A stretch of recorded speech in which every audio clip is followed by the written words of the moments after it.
बढ़ते आगे रुक लेंगे बड़ी खबर का, जहां बांग्लादेश वायुसेना का विमान पानागढ़ पहुंच गया है। सूत्रों के हवाले से बड़ी खबर सामने आ रही है, जहां बांग्लादेश वायुसेना का विमान पानागढ़ पहुंचा है। भारतीय वायुसेना के दूसरे बेस पानागढ़ पहुंचा है ये विमान को जरूरत पड़ने पर बुलाया जा सकता है वापस। सूत्रों के हवाले से बड़ी खबर, विमान को जरूरत पड़ने पर वापस भी बुलाया जा सकता है। भारतीय सुरक्षा एजेंसियां कड़ी निगरानी रख रही हैं।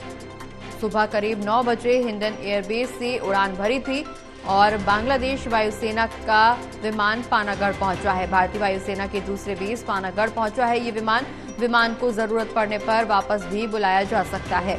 भारतीय सुरक्षा एजेंसियां कड़ी निगरानी रख रही हैं। तो बड़ी खबर आपको बता रहे हैं, बांग्लादेश वायुसेना का विमान पानागढ़ पहुंचा है।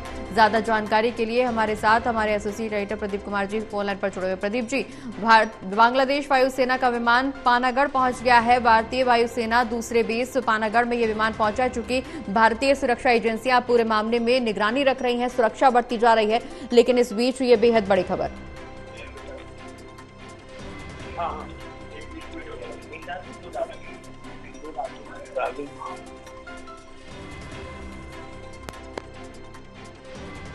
प्रदीप जी, आवाज मिल पा रही है आपको हमारी?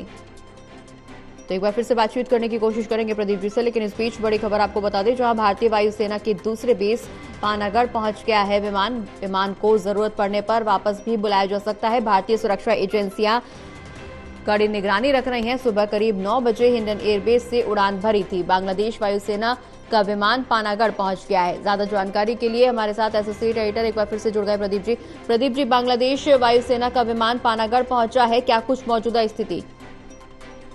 देखिए, जिस तरीके से बांग्लादेश में हालात बने हैं और शेख हसीना को इस्तीफा देना पड़ा, उसके बाद भारत वो आई हैं।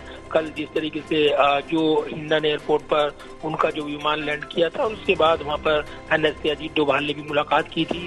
उसके बाद से हलचल बढ़ी हुई है। आज जानकारी मिली है कि बांग्लादेश वायुसेना का जो विमान लेकर आया था शेख हसीना को, C-130J ट्रांसपोर्ट विमान, आज सुबह करीब 9 बजे हिंडन एयरबेस से उड़ान भरकर भारतीय वायुसेना के दूसरे बेस पानागढ़ पहुंचा है।